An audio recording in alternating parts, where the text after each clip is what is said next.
독이 된 장모의 지극사랑, 이혼 소송에 휘말리고 사위의 자존감을 무너뜨리다. 경계의 끝을 다시 찾는 가족의 시작, 이혼 숙녀 캠프 리포트. 사랑으로 하나가 되겠다고 약속했던 두 사람, 그 사랑의 보금자리를 지키기 위해 가장 가까웠던 가족이 그 사랑이라는 이름 아래 가장 소중한 것, 부부만의 경계가 무너지기 시작했습니다. 이 경계는 보이지 않는 선처럼 서로를 보호하고 존중하는 최후의 보루입니다. 그 선이 무너질 때 사랑은 의무가 되고 가정은 전장이 됩니다. 오늘 이혼이라는 절벽까지 내몰린 한 부부가 있습니다. 남편 정우 씨와 아내 미영 씨, 그들은 서로를 다시 가족이라고 부를 수 있을까요? 상처의 깊이를 마주하고 진정한 화해를 향한 여정, 지금 시작합니다. 정우와 미영이 각자 차를 타고 캠프로 향하는데 정우는 라디오에서 흘러나오는 애절한 발라드를 꺼버리며 깊고 긴 한숨을 내쉽니다. 핸들을 잡은 손가락에 낀 결혼 반지는 빛을 잃어버렸습니다. 미영은 조수석에 놓인 이혼 신청서 복사본을 내려다보는데 핸드폰에는 엄마의 밥은 먹었니? 라는 문자와 정우에게 보내지 못한 우리 진짜 이렇게까지 돼야 해? 라는 문장이 동시에 떠 있습니다. 빠르게 스쳐 지나가는 행복한 순간들 속에서 정우 씨는 내 인생의 주인공이 될 수 있다는 희망을 보았고, 미영 씨는 오로지 우리만의 세상을 꿈꿨습니다. 그들의 사랑은 너무나 찬란해서 그림자가 드리워질 거라는 생각조차 하지 못했습니다. 정우 씨, 미영 씨, 캠프에 오시기까지 어떤 마음이셨나요? 그리고 두 분에게 결혼이란 무엇이었고, 그 결혼에 어떤 균열이 생기기 시작했는지 가장 기억에 남는 시작점을 말씀해 주세요. 정우가 오랜 침묵 후 깊게 들이마신 공기를 내쉬며, 결혼은 저에게 내 인생의 주인공이 될 수 있는 마치 오랫동안 기다려온 대본 없는 연극의 첫 장과 같았어요. 어릴 때부터 늘 착한 아들, 성실한 학생, 믿음직한 직원이라는 역할에 갇혀 살았습니다. 제 진짜 얼굴은 무엇인지, 제가 진짜로 원하는 삶은 무엇인지 고민할 겨를도 없이 늘 누군가의 기대에 부응하는 삶을 살았죠. 미영이를 만나고 우리만의 가정을 꿈꾸면서 비로소 이제는 정말로 나다운 삶을 살 수 있겠구나 싶었습니다. 미영이와의 가정은 오로지 저희 둘만의 룰로 돌아가는, 타인의 평가나 눈치에서 완전히 자유로운 오롯이 저희만의 세상이 될 거라 믿었습니다. 정우 씨에게 결혼은 곧 주체적인 삶의 시작이었습니다. 그토록 염원했던 자신만의 공간, 자신만의 규칙이 있는 곳, 그곳에서 그는 비로소 숨을 제대로 쉴 수 있을 거라 믿었습니다. 옛 처음 장모님이 김치랑 반찬을 바리바리 싸서 가져오셨을 때는 정말 진심으로 감사했어요. 맞벌이에 새로 산 집 어수선했고 살림도 서툴렀거든요. 박스 사이를 비집고 다니며 하루하루를 버텼죠. 장모님이 싸오신 반찬과 김치는 그야말로 단비 같았어요. 역시 장모님밖에 없다고 미영이에게 칭찬까지 했고, 그날 밤은 정말 든든하게 잘 잤어요. 그런데 정우의 목소리가 점차 낮아지고 무거워지며 눈빛이 흐려집니다. 그 도움이 점차 관리로, 그리고 침략으로 바뀌는 느낌이었어요. 처음에는 일주일에 한 번 부득이할 때만 오시던 것이 어느새 주말마다가 되었고, 나중에는 수시로 오셔서 냉장고를 점검하시기 시작했죠. 장모님만의 방식으로 말이죠. 정우 씨가 느낀 감정은 단순한 불편함이 아니었습니다. 그것은 통제와 주권 상실이었습니다. 부부만의 고유한 영역, 그들이 실수도 하고 배워가며 만들어가야 할 삶의 터전에 외부에 완성된 질서가 무단 침투하는 기분이었습니다. 장모님이 정리해 주신 냉장고는 너무 완벽했어요. 흠잡을 데가 하나도 없었죠. 그런데 그게 오히려 저를 숨막히게 했습니다. 제가 맥주 한 캔 꺼내도 그 자리가 틀어져 있는 게 눈에 보이더라고요. 마치 제 공간이 아니라 장모님의 또 다른 집 혹은 장모님의 작품이 된 기분이었습니다.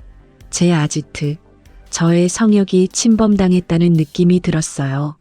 자유로워야 할 곳에서 감시당하는 기분이 들기 시작했죠. 퇴근길에 오늘은 장모님이 안 오셨을까 하는 마음으로 현관 길을 꽂는 제 모습이 한심하게 느껴졌습니다. 미영은 정우의 말을 듣고 마음 아파하는 표정으로 입술을 깨물며 눈물을 글썽입니다. 저는 그때 남편이 그렇게 힘들어하는 줄 몰랐어요. 아니, 알면서도 외면했던 걸지도 몰라요. 오히려 그게 너무 고마웠고 동시에 엄마에게 미안했어요. 엄마는 정말 아무 대가 없이 순수하게 딸이 힘들까봐, 서툴까봐 도우시는 거라고 생각했거든요. 엄마는 원래 그렇게 우리를 위해 희생하시는 분이야. 그걸 왜 불편해하지? 라는 생각이 컸어요. 미영 씨에게 어머니의 도움은 사랑의 증명이자 현실적인 생존 수단이었습니다. 그녀는 직장과 육아, 그리고 주부의 역할 사이에서 정신없이 허덕이고 있었습니다. 남편이 조금 불편해하는 것도 알았지만 엄마가 이렇게 해주시는데 왜 그런 작은 일에 신경 쓰지? 라는 생각이 컸어요. 사소한 거 참으면 되지 그렇게 생각했어요. 저는 직장과 육아를 병행하느라 정말 영혼까지 탈탈 털릴 만큼 지쳐 있었고 엄마의 도움은 그저 헤엄치다가 잡은 구명보트 같았습니다. 저는 그 구명보트 없이는 이 이중 삼중의 삶아 압박 속에서 익사할 것 같았어요. 엄마의 도움이 없다는 것은 다시 그 파도 속으로 혼자 던져지는 것과 마찬가지였죠. 미영이 흐느낍니다. 그 보트가 점점 우리 배를 짓누르는 무게가 될 줄은 꿈에도 몰랐죠. 남편이 힘들어할 때 저는 엄마의 편에 서서 당연한 희생이라고 치부했던 거예요. 엄마는 희생하는데 너는 왜 그렇게 불편해? 라는 이기적인 마음이었어요. 남편의 고통을 외면하고 엄마의 도움에만 매달렸습니다. 그때 저는 남편에게 고마워가 아닌 엄마 좀 내버려둬. 내 예민함 때문에 우리가 받는 혜택을 망치지 말라는 메시지를 계속 보냈던 셈이죠. 저는 스스로를 엄마의 딸로 먼저 정의했고 정우의 아내는 그 뒤로 밀어넣었습니다. 한쪽에는 고마움과 절실한 의지가, 다른 한쪽에는 불편함과 좁아지는 공간이 부부의 경계선에 처음으로 그어진 아주 얇은 균열은 사랑이라는 이름으로 포장되어 점점 커져만 갔습니다. 사랑이기에 문제 제기조차 힘들었습니다. 정우 씨는 저 사랑을 어떻게 거부해야 하는가라는 딜레마에 갇혔고 미영 씨는 엄마의 사랑을 거부할 수 없다는 죄책감에 시달렸습니다. 그들은 서로 다른 언어로 사랑을 말하고 있었고 그 언어가 통하지 않는다는 사실을 깨닫지 못했습니다. 시간이 흐르면서 장모님의 도움은 부부 생활의 표면을 넘어 그 핵심, 정우 씨의 삶 전체와 자아 깊숙이 파고들기 시작했습니다. 이제 장모님의 관심은 반찬을 넘어 정우 씨의 직업, 수입, 미래 계획, 그리고 그가 가장으로서의 역할을 충분히 해내고 있는지에까지 확장되었습니다. 출근 전 회사 앞 카페 정우가 이어폰을 낀 채 장모님과 통화합니다. 표정이 점점 굳어지고 커피 컵을 움켜쥔 손에 힘줄이 드러납니다. 네, 장모님 보너스는 그만큼 나왔습니다. 하지만 요즘 경기가 안 좋아서라고 말하는 그의 목소리는 점점 작아집니다. 어느 날부터인가 장모님의 전화나 방문이 두려워졌어요. 마치 인생 성적표를 확인받으러 가는 기분이었죠. 정우, 서방, 이번 분기 보너스는 괜찮았나? 옆집 김 과장은 작년에 전세 바꿨다며? 회사 일이 좀 안정적이야? 요즘 같은 때는 공기업이 더 낫지 준비 안 해봐? 미영 친구 지은이 남편은 대기업 팀장이라던데 너도 좀 더 분발해야지. 정우 씨의 직업, 수입, 심지어 미래 계획까지도 장모님의 검토와 평가 대상이 되었습니다. 이 모든 것은 미영 씨를 위한 더 나은 안전망을 확보하기 위함이었지만 정우 씨에게는 자신의 모든 노력과 존재 가치가 부정당하는 것처럼 느껴졌습니다. 제가 열심히 살아온 10년, 20년의 시간들이 장모님의 그런 말들 속에서 무의미하게 느껴졌어요. 옆집 사위는 미영 친구, 남편은 같은 장모님의 말들이 중첩되어 들려왔습니다. 그 말들이 제 자존감에 비수를 꽂았죠. 저는 회사에서도 나름대로 인정받고 동기들보다 빠르게 승진했는데 장모님 앞에서는 항상 한참 모자란 사위였어요. 마치 제가 아무리 뛰어도 결코 채워지지 않는 점수판 앞에 선 기분이었습니다. 저는 매일 밤 집으로 돌아가는 길에 차에 앉아 오랫동안 내리지 못했습니다. 정우의 목소리가 떨립니다. 운전석에 앉아 내가 정말 이 집의 가장이 맞나? 내가 왜 이 집으로 돌아가야 하나? 이 집에서 나는 대체 어떤 존재인가? 하는 생각을 수없이 했어요.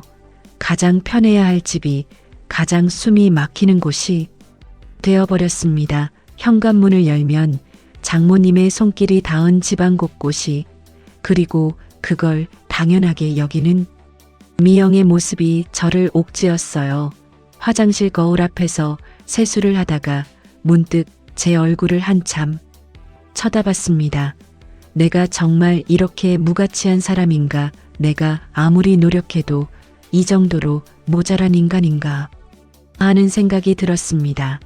장모님의 말은 결국 미영 씨의 침묵 속에서 미영이의 생각처럼 받아들여졌어요. 미영이도 나를 저렇게 생각하는구나. 내가 밥값을 못하는 구먼 그런 생각이 들면서부터 미영을 마주보는 것도 점점 힘들어졌습니다. 스트레스는 결국 신체적 증상으로 나타났습니다. 시민성 질환은 마음에 쌓인 고통이 더 이상 참을 수 없어 몸으로 보내는 SOS 신호였습니다.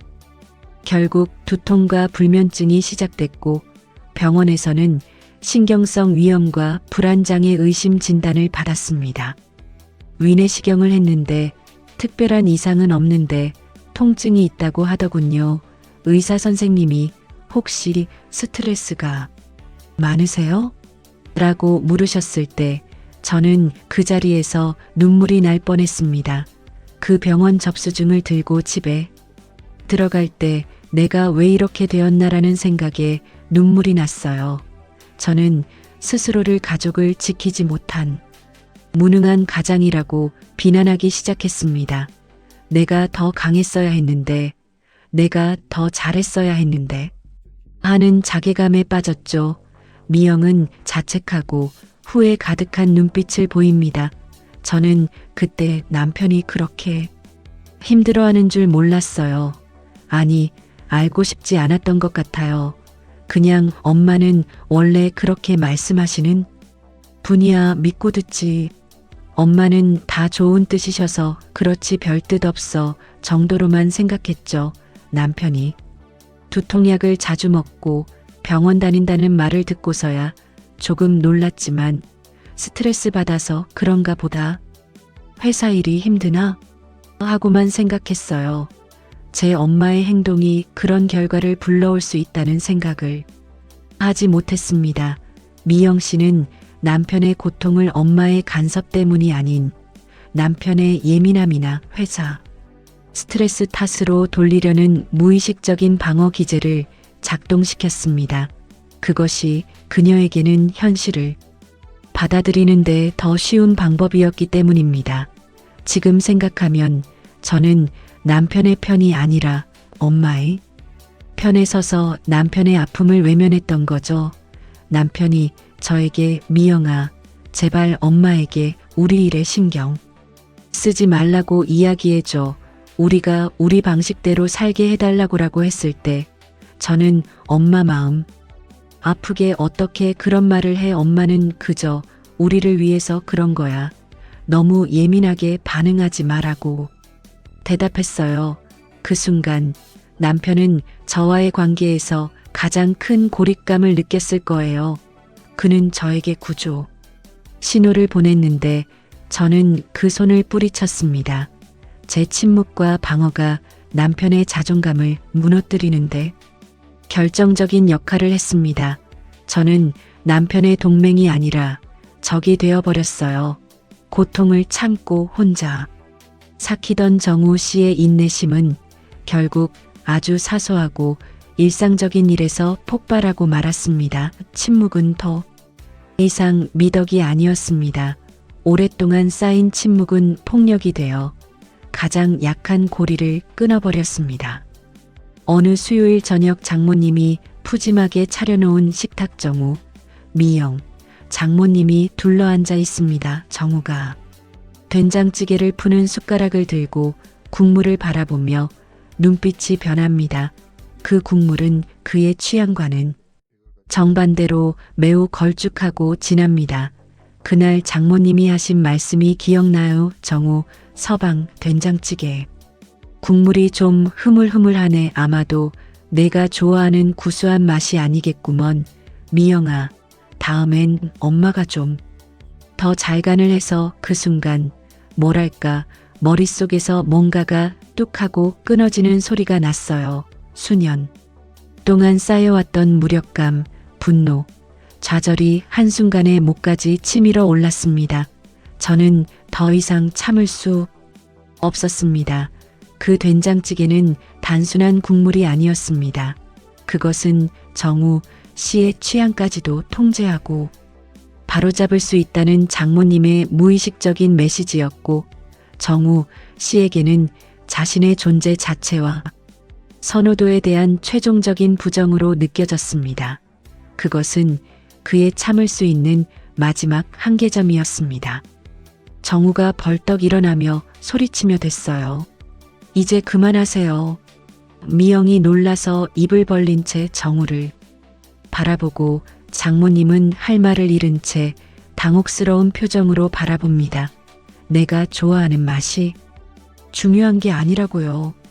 이게 무슨 맛이든 이게 우리 집에서 우리가 만든 밥이면 되는 거 아니냐고요. 이 집이 대체 누구 집인 겁니까?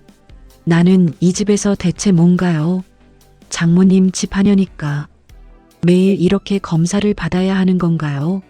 정우는 자신이 이 집에서 밥값을 못하는 얹혀 사는 존재처럼 느껴졌다고 고백합니다. 그의 눈에는 분노보다는 깊은 상처와 절망이 가득합니다. 미영은 눈물을 글썽입니다. 남편이 그렇게 큰 소리를 내는 건 결혼하고 처음 봤어요. 너무 무서웠고 당황했어요. 동시에 엄마가 너무 서운해하실 것 같아 걱정됐어요.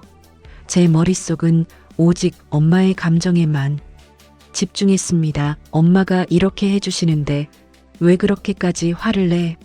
이게 무슨 짓이야? 라고 소리쳤죠. 그게 남편을 위한 변호가 아니라 엄마를 향한 방어였어요.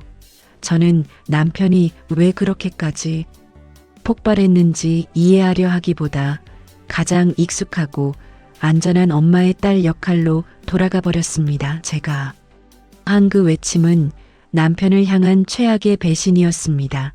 그 순간 정우 씨에게는 미영 씨의 외침이 너는 가족이 아니다. 이 집의 주인은 나와 엄마다라는 최종 판결처럼 들렸습니다. 그가 지켜야 할, 돌아가야 할 가정은 이미 사라졌다는 것을 깨달은 순간이었습니다. 정우는 그날 이후 이 집에서는 더 이상 버틸 수 없다고 판단했습니다. 다음 날 회사에서 이혼 신청서를 출력했어요. 프린터에서 나오는 종이 소리가 제 마지막 신호탄처럼 들렸습니다. 이렇게 살 바에는 혼자가 나을 것 같았습니다. 혼자가 되면 최소한 나 자신으로 살 수 있을 것 같았으니까요. 아무도 저를 평가하지 않고 저희 된장찌개 맛을 탓하지 않는 공간에서 말이죠. 이혼 서류를 출력한 날, 저는 잃어버렸던 저의 존엄성을 다시 찾기 위해 마지막 발버둥을 쳤다고 생각했습니다. 그것은 패배이자 동시에 저에 대한 최소한의 자비였습니다. 이혼이라는 충격적인 현실이 미영 씨의 어머니 김 여사에게 전해졌습니다. 딸의 행복을 위해 그동안 헌신했던 사랑이 결국 딸의 가정을 무너뜨리는 독이 된 사랑이었다는 것을 깨닫는 순간이었습니다. 그녀의 세상은 순식간에 무너져 내렸습니다. 장모님은 딸 집에서 가져온 반찬통을 씻으며 목소리가 깊게 가라앉습니다. 저는 그저 내 딸이 행복하면 됐어요. 미영 아빠가 일찍 떠나시고 내가 홀로 딸을 키우느라 정말 많은 고생을 했거든요. 그 고생을 딸은 절대 안 했으면 했어요. 사위가 좋은 사람인 건 알지만 세상이 얼마나 험한데 내가 옆에서 좀 일러주고 채찍질 해줘. 야, 딸이 덜 힘들지 않을까 싶었죠.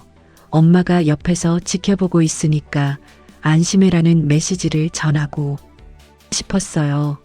저는 그게 현명한 엄마의 역할이라고, 제가 해야 할 마지막 의무라고 생각했습니다. 김 여사에게 사위 정우 씨는 단순한 사위가 아닌 딸을 책임질 능력이 충분히 증명되어야 하는 사람이었습니다. 그것이 김 여사만의 방식으로 딸을 세상의 험한 풍파로부터 보호하는 방식이었죠. 그녀의 모든 간섭은 두려움과 사랑이 뒤섞인 방어 메커니즘이었습니다.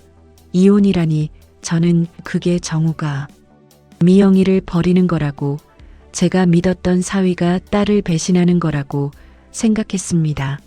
내가 무슨 잘못을 한 거지? 나는 오로지 딸을 위해서 살았는데 그게 첫 생각이었어요. 며칠 밤낮을 울었습니다. 밥을 먹어도 눈물이 나고 TV를 봐도 눈물이 나고, 그런데 며칠을 생각하고 눈물을 흘리면서 깨달았어요. 내가 사위에게 상처를 줬구나. 내가 그 아이의 마음에 큰 상처를 준 거구나. 가장 아팠던 깨달음은 자신의 사랑의 본질에 대한 냉정한 성찰이었습니다.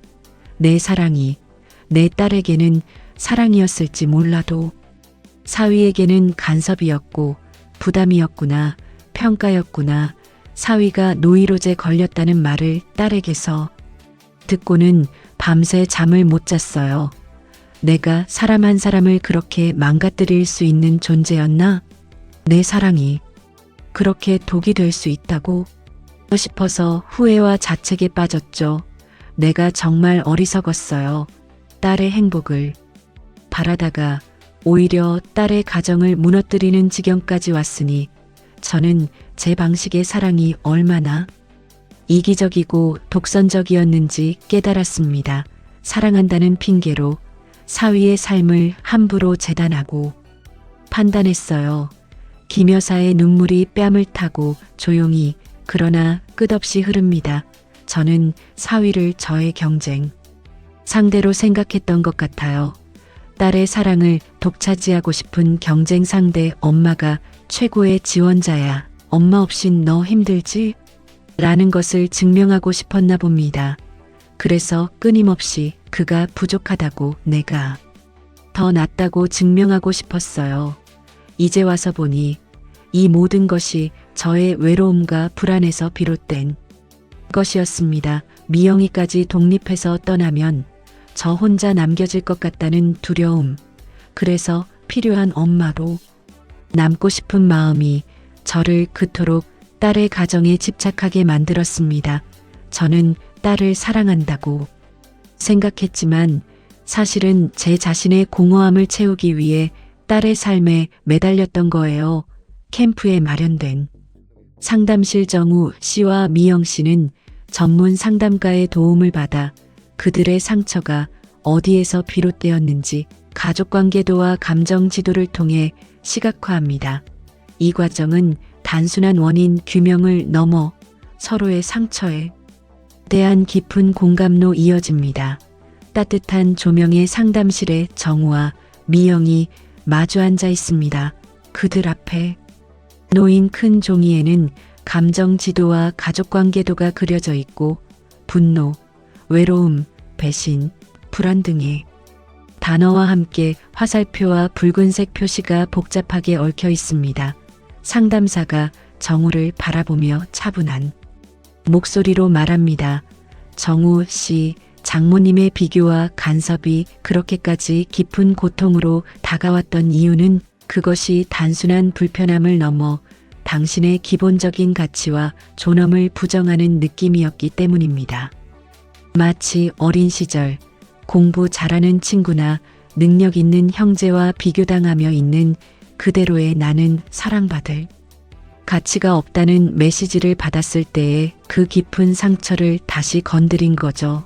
정우는 고개를 끄덕이며 눈가가 붉어집니다. 네, 정말 그렇습니다. 저는 늘 인정받고 싶었어요. 그냥 있는 그대로의 저로요. 제 노력과 과정을 봐주고 지금의 너로도 충분히 괜찮다고 말해주는 그런 인정. 그런데 장모님은 그 저 자체를 보지 못하시고 더 나은 사위라는 이상적인 틀에만 저를 집어넣으려고 하셨다고 느꼈습니다. 제 존재 이유와 노력의 가치를 장모님의 합격, 불합격이라는 잣대로만 평가받는 기분이었습니다. 그게 가장 견딜 수 없었습니다. 저는 어릴 때부터 스스로를 충분히 가치 있는 사람이라고 증명해야 하는 강박에 시달렸는데 장모님의 간섭이 그 오래된 상처와 강박을 최고조로 끌어올린 거죠. 저는 제 집에서 다시 한번 인정받지 못한 아이가 되어버렸습니다. 상담사는 미영에게로 시선을 돌립니다. 미영 씨, 당신은 어머니의 도움이 없으면 가정이, 아니 자신이 무너질 것 같은 깊은 불안감에 사로잡혀 계셨습니다. 그래서 남편의 고통보다 엄마의 도움이라는 현실적 안정감을 선택하셨죠. 그것은 당신이 나쁜 사람이어서가 아니라 어머니와의 정서적 분리에 대한 공포 때문이었습니다. 미영 씨에게는 어머니가 곧 세상으로부터의 방패이자 생존의 도구였으니까요.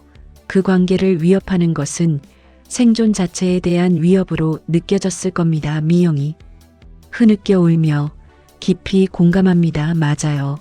정말 그렇습니다. 저는 엄마 없이는 아무것도 못하는 무능력한 사람, 홀로 서지 못하는 아이 같았어요. 남편이 엄마 좀 말리지 그래. 우리가 알아서 하게 해달라고 할 때마다 내가 어떻게 말려? 엄마가 해주시는 걸, 그리고 엄마가 해주시는 게 얼마나 큰 도움인데 라는 생각뿐이었어요. 제가 가장 신뢰해야 할 남편을 신뢰하지 못한 거죠. 우리가 함께라면 해낼 수 있어라는 믿음보다 가장 익숙하고 확실한 엄마의 헌신에 의존하는 것이 더 안전하게 느껴졌어요. 남편과의 관계를 회복하기 위해 노력하기보다 엄마에게 의존함으로써 문제 자체를 외면하고 회피했습니다. 저의 무의식 속에서는 남편은 언제든 떠날 수 있지만 엄마는 영원하다, 엄마만이 진정한 나의 편이다라는 불안한 믿음이 있었던 것 같습니다. 두 분은 결혼 생활 내내 매우 중요한 것을 세우는 데 실패했습니다. 그것은 바로 경계입니다. 미영 씨는 어머니와의 정서적 경계선을, 정우 씨는 자신의 감정과 자존감을 보호하는 경계선을 세우지 못했습니다. 경계는 이기심이 아닙니다. 건강한 관계의 필수 조건입니다. 상담사는 두 사람을 번갈아 쳐다봅니다. 이제부터는 엄마와 딸이 아닌 정우와 미영이라는 부부의 관계를 최우선으로 세워야 합니다. 그것이 바로 경계를 세우는 일의 시작입니다. 어머니의 사랑을 부정하라는 것이 절대 아닙니다. 그 사랑이 우리 부부의 고유한 공간과 결정권을 침범하지 않도록 경계선을 명확히 그리고 그 선을 지키라는 겁니다. 기억하세요. 부부의 행복과 단합이 곧 부모님께 드리는 최고의 효도입니다. 부모님은 자녀의 행복한 모습을 보는 것보다 더 큰 위로와 안심을 받는 것은 없으니까요. 상담을 통해 각자의 상처와 그 뿌리를 확인한 정우 씨는 이제 그 상처를 치유하기 위한 첫걸음으로 그동안 목구멍까지 차오르다가도 삼켜버렸던 수많은 말들을 편지에 담기로 결심합니다. 화해는 침묵이 아닌 솔직하고 담백한 소통에서 시작됩니다. 이혼 숙녀 캠프의 조용한 개인 방에서 정우가 노트에 뭔가를 쓰다가 감정이 복받쳐 올라 종이를 구기고 다시 펴보지만 이미 주름져 있는 종이를 보며 한숨을 쉽니다. 쓰레기통에는 수많은 초안들이 찢겨져 있습니다. 그는 밤늦게까지 창밖을 바라보며 고민합니다. 그때 문틈으로 보이는 옆방에서 미영이 잠든 모습을 보며 그는 마음을 다잡고 진지하게 편지를 쓰기 시작합니다. 사랑하는 장모님께 이 편지를 어떻게 시작해야 할지 수없이 고민했습니다. 펜을 들었다 놓았다를 반복했어요. 지난 몇 해는 정말 힘들었습니다. 장모님의 한마디 한마디가 반찬 한 접시 한 접시가 저에게는 내 인생은 내 것이 아니다. 너는 이 집의 진정한 주인이 아니다라는 메시지처럼 느껴졌기 때문입니다. 저는 이 집에서 미영의 남편이자 한 가정의 가장으로서 존중받고 싶었습니다. 제 방식대로 비록 서툴고 실수도 많겠지만 우리 부부만의 방식을 만들어가고 싶었습니다. 제 노력이 폄하되고 제 존재가 평가받는 기분이 들 때마다 저는 점점 위축되고 아파왔습니다. 결국 병원까지 다니게 되었고 이 모든 고통이 결국 이혼이라는 극단적인 선택까지 몰고 왔다는 사실에 저는 장모님을 원망하기도 했습니다. 하지만 이제야 비로소 알겠습니다. 장모님의 그 모든 행동 뒤에는 미영을 향한 끝없는 사랑과 제가 미영을 잘 돌볼 수 있을지에 대한 깊은 걱정, 그리고 아마도 외로움이 자리하고 있었다는 것을 그 사랑의 마음 자체는 이제야 비로소 이해가 됩니다. 정우의 목소리가 더욱 간절하고 단호해집니다. 다만 부디 그 사랑의 방법을 바꿔주십시오. 저희에게 도움이 아닌 믿음을, 간섭이 아닌 응원을, 비교가 아닌 격려를 주십시오. 저희가 넘어지면 저희가 스스로 일어날 수 있게 기다려주세요. 비록 저희 방식이 장모님의 방식보다 느리고 비효율적일지라도 말입니다. 그게 진정한 사랑의 방법이라고 생각합니다. 저희를 이제 어른으로, 한 가정을 이끌 부부로 믿어주세요. 저는 장모님의 사위로, 미영의 남편으로, 그리고 저 스스로로서 당당하게 살고 싶습니다. 장모님의 따뜻한 마음이 저희에게 더 이상 상처가 되지 않도록 저희 부부의 새로운 시작을 지켜봐 주시고 응원해 주십시오. 항상 고맙습니다. 사위 정우. 올림. 이 편지를 읽는 김 여사의 눈빛은 처음에는 불안하고 조심스러웠지만 글을 읽어갈수록 깊은 후회와 깨달음, 그리고 마음 아파하는 표정으로 바뀝니다. 그녀는 편지를 가슴에 꼭 누르며 정우 씨의 아픔에 비로소 온전히 공감하며 자신이 얼마나 큰 상처를 주었는지 마음으로 깨닫습니다. 드디어 찾아온 대면의 시간. 정우 씨의 진심이 고스란히 담긴 편지는 김 여사의 마음을 움직였고 세 사람은 캠프 내 조용한 카페 공간에서 마주 앉았습니다. 어색하고 무거운 침묵이 흐릅니다. 하지만 이 침묵은 이전의 회피와 불통의 침묵과는 다른 존중과 마음의 준비의 침묵이었습니다. 세 사람이 둥근 테이블을 사이에 두고 마주 앉아 있습니다. 정우와 미영은 긴장되어 있고 김 여사는 떨리는 손으로 컵을 들고 있습니다. 오랜 침묵 끝에 김 여사가 먼저 입을 엽니다. 정우야, 편지 잘 읽었어. 엄마가 미안하다. 정말 미안하다. 내가 그렇게까지 마음에 깊은 상처를 받고 몸까지 아팠을 줄 정말 몰랐다. 나는 그저 내가 해줄 수 있는 최선을 다한 거라고, 그것이 사랑이라고 믿었는데 그게 내게는 독이 되다니 내가 무지했고 어리석었어.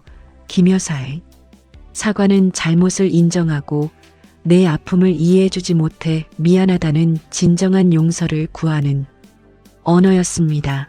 그것은 자신의 상처가 아닌 상대의 상처를 먼저 바라보는 용기가 필요했습니다. 김 여사는 자신의 이기심을 있는 그대로 고백합니다. 내가 너를 내 아들로, 우리 가족으로 진심으로 여기지 않고 미영이의 남편이라는 하나의 역할로만 봤던 것 같아. 그래서 내가 얼마나 열심히 살고 있는지, 내가 얼마나 미영을 사랑하는지, 내가 얼마나 좋은 사람인지 보지 못했어.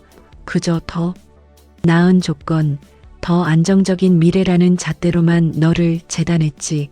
내 그런 마음이 너를 힘들게 했구나. 용서해 주렴, 정우야. 정우는 장모님의 진심 어린 사과에 가슴이 먹먹해지며 그녀의 손을 자신의 두 손으로 살며시 감쌉니다. 장모님, 저도 미안합니다. 제 마음을 제대로, 그리고 때려놓고 말하지 못했어요. 그냥 참고 묻어두기만 했죠. 화나는 대로 폭발해버렸고 그 과정에서 장모님과 미영에게 큰 상처를 줬어요. 죄송합니다. 침묵으로 일관함으로써 장모님과 미영 씨 모두에게 답답함과 불안을, 그리고 결국에는 가장 큰 상처를 안겨줬습니다. 미영이 두 사람의 잡힌 손을 바라보며 눈물로 목소리가 젖어들어 가늘게 떨립니다. 엄마, 저도 미안해요. 정말 미안해요. 엄마한테만 의지하고 남편의 마음을, 그의 절규를 외면했어요. 제가 두 분 사이에서 경계를 지키지 못하고 오히려 그 경계를 무너뜨리는 쪽으로 행동하여 남편이 느꼈던 외로움과 고립감을 이제야 제 마음으로 와닿게 느낄 수 있을 것 같아요. 저는 엄마의 딸이기 전에 이제는 정우의 아내, 그의 반려자라는 걸 절대 잊지 않을게요. 정우 씨, 우리 이제 진짜 우리 집을 우리 둘이 함께 만들어 가도 될까? 엄마의 도움이 아닌 우리의 사랑과 우리의 힘으로 우리 가정을 일구어 갈게요. 우리를 다시 한번 믿어주세요. 제가 당신의 편이 될게요. 김 여사는 미영의 손도 잡으며 울먹입니다. 그럼 당연하지. 엄마는 이제부터 너희 집에 손님으로 갈게. 미리 전화도 하고 너희가 편한 시간을 맞출게. 그리고 정우를 똑바로 보며 눈물 속에 미소를 띱니다. 정우야, 엄마가 한 말 중에 너에게 상처를 준 게 있으면 다 잊어주라. 엄마는 이제부터는 내 편이야. 진짜로 너희 부부의 행복을 가장 먼저, 가장 진심으로 생각하고 응원하는 사람이 될게. 날 한번 믿어줘. 정우는 김 여사의 말에 오랫동안 참았던 눈물을 흘립니다. 아니요, 믿습니다. 장모님, 저희를 믿어주셔서, 저를 이해해주셔서 정말 감사합니다. 숙려 기간이 끝나고 3개월의 시간이 흘렀습니다. 정우 씨와 미영 씨는 이혼 신청을 철회했습니다. 그 빈자리에 서로에 대한 신뢰와 존중이 조금씩, 그러나 확실하게 자리를 잡아가고 있습니다. 그들이 만든 우리만의 규칙은 그들의 가정을 더욱 단단하고 따뜻하게 만들었습니다. 햇살이 비치는 주방 정우와 미영이 함께 아침을 준비합니다. 정우가 후라이팬을 들고 계란 후라이를 하고 미영은 그 옆에서 신선한 채소를 씻어 샐러드를 만듭니다. 서로의 동작을 맞추며 가끔은 장난스러운 말을 건네는 등 역할 분담과 협력 그리고 대등한 파트너십의 모습이 선명합니다. 벨이 울리자 정우 씨가 망설임 없이 문을 엽니다. 김 여사님이 작은 관상용 화분을 들고 손님으로 등장합니다. 아이고, 깨끗하게 잘 살고 있구먼 하며 편안하게 웃습니다. 서로의 표정에는 더 이상 긴장감이나 불안 혹은 눈치 보는 기색이 없습니다. 명확한 경계가 오히려 더 큰 편안함과 진정한 친밀감을 가져온 것입니다. 장모님이 오셔서 손님으로 와서 미안하다고 농담하실 때면 오히려 저희가 웃으며 어서 오세요. 우리 집에 잘 오셨습니다. 말씀드려요. 그 경계가 생기니 오히려 장모님에 대한 고마움이 더 진짜로 더 가볍지 않게 느껴져요. 예전에는 부담이었던 장모님의 반찬이 이제는 진짜 사랑의 선물로 다가옵니다. 이제는 저와 미영이가 하나의 팀이라는 느낌이 듭니다. 장모님의 말에 대해 미영이가 저에게 먼저 우리 생각은 어때? 라고 상의하고 저희 둘이 먼저 결정합니다. 그 작은 변화가 그 함께함이 저에게는 세상의 모든 응원보다 더 큰 힘이 됩니다. 저의 두통과 불면증도 거의 사라졌어요. 집이 다시 집이 되었습니다. 엄마는 동호회에 나가서 탁구도 치시고 친구들과 단체로 여행도 다니시기 시작했어요. 엄마라는 역할에서 조금 자유로워지신 것 같아요. 눈에 띄게 밝아지셨어요. 저희는 그런 엄마가 정말 행복해 보이고 보기만 해도 마음이 든든해요. 저희도 이제 서로의 공간을 존중하며 더 이상 엄마 덕에가 아닌 우리가 함께라는 생각으로 살아가고 있습니다. 저는 이제 남편의 아내 역할에 충실함으로써 남편에게 가장 강력한 지지자가 되어주고 있습니다. 그게 엄마에게는 오히려 우리 딸이 정말 잘 살고 있구나라는 가장 큰 안심을 드리는 길이라는 것을 깨달았어요. 효도는 이제 경제적 지원이 아니라 엄마께 저희의 행복한 모습을 보여드리는 거예요. 김 여사는 한결 밝은 표정입니다. 내가 꼭 붙들고 있어야 매일 확인해야 행복할 줄 알았던 딸이 오히려 내가 놓아주니 훨씬 행복해 보이고 당당해 보이더라고요. 사위도 이제는 편하게 엄마라고 부르고 가끔은 저를 저녁 식사에 초대도 해요. 엄마, 우리 오늘 불고기 해 먹는데 같이 드세요. 그 말이 그렇게 반가울 수가 없어요. 이게 진정한 가족이 아닐까 싶어요. 이제야 내가 가족의 참된 의미를 조금은 알 것 같습니다. 사랑은 묶는 것이 아니라 믿고 기다려주는 것, 그리고 함께 웃는 것이라는 것을 늦게나마 배웠습니다. 저도 이제 제 인생을 제 것으로 살아가려고요. 그게 바로 딸과 사위에게 해줄 수 있는 가장 큰 선물이겠죠? 길고도 고통스러웠던 여정하지만 그 끝에는 서로를 향한 진정한 이해와 화해, 그리고 새로운 시작이 있었습니다. 정말 눈물과 감동이 있는 시간이었습니다. 경계라는 단어가 이렇게 중요할 줄, 이렇게 사랑을 지키는데 필수적인 줄 몰랐어요. 많은 시청자들이 이 부부의 이야기를 보며 자신의 가정을, 자신의 관계를 돌아봤을 것 같습니다. 이 부부의 이야기는 우리 모두에게 중요한 메시지를 줍니다. 가족 사랑도 방법이 있다는 것으로 부부 관계는 가장 가깝지만 동시에 가장 예민하게 관리해야 할 경계가 필요한 관계입니다. 부모의 사랑이 자녀의 새로운 가정을 옥죄는 올가미가 되어서는 절대 안 됩니다. 부모님들은 종종 내가 힘들게 살았으니 너는 편하게 살아야 한다는 마음으로 혹은 내가 필요하다는 느낌을 받고 싶어서 자녀의 가정에 과도하게 개입합니다. 하지만 그 개입은 자녀, 부부가 스스로의 힘으로 가정을 건설하고 문제를 해결하며 성장할 소중한 기회를 박탈합니다. 사랑은 믿음과 베푸는 것이지 속박과 통제가 아니라는 것을 기억해야 합니다. 건강한 경계를 설정하는 것은 이기심이 아니라 부부의 주권과 사랑을 지키는 최소한의 의무이자 지혜입니다. 이 경험을 통해 배운 가장 큰 것은 용기입니다.